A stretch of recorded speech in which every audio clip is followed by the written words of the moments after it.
Hər kəs salamlayıram bugün. Mən indi Bakıdan çıxmışam. Artıq Danimarkaya çatmışam. Amerikaya getmək üzrə. İnşallah axırıncı reysim qalıb. 7 saatlıq təyyarə ilə uçuş qalıb. Bura qədər hələ ki heç bir çətinlik olmadı. Yolda biraz sumkamı yüngülləşdirdilər. Məndə əl sumkası olduğuna görə 100 millidən çox mayelərə icazə verilmirdi. Ona görə də bəzi şeyləri götürdülər. Amma ki hələ ki problem olmayıb. İnşallah sağ-salamat çataram. Yəni ki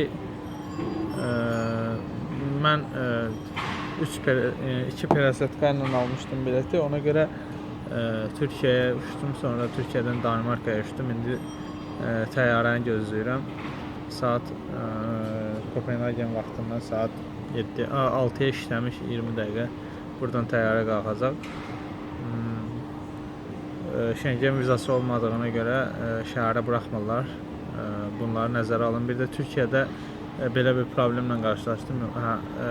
Orada birbaşa keçid yoxdur. Yəni məsəl üçün burada gəlirsiniz çölə çıxmadan avtomatik təyyarəyə miniyə başlayırsınız. Yəni başqa təyyarəyə keçidə başlayırsınız. Amma orada Türkiyədə artıq sizi çölə çıxardırlar.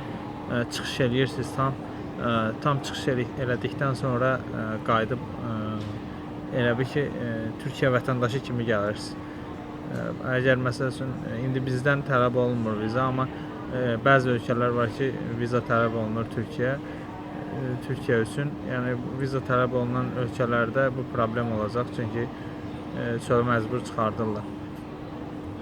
Belə hələ ki problem yoxdur. İnşallah bu yolla gələn hər bir kəsə uğurlar arzulayıram.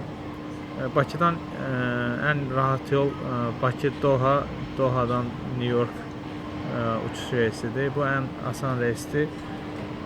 Adətən hər kəs bunu seçir, amma mən bu daha ucuz olduğuna görə bu reysi seçmişəm.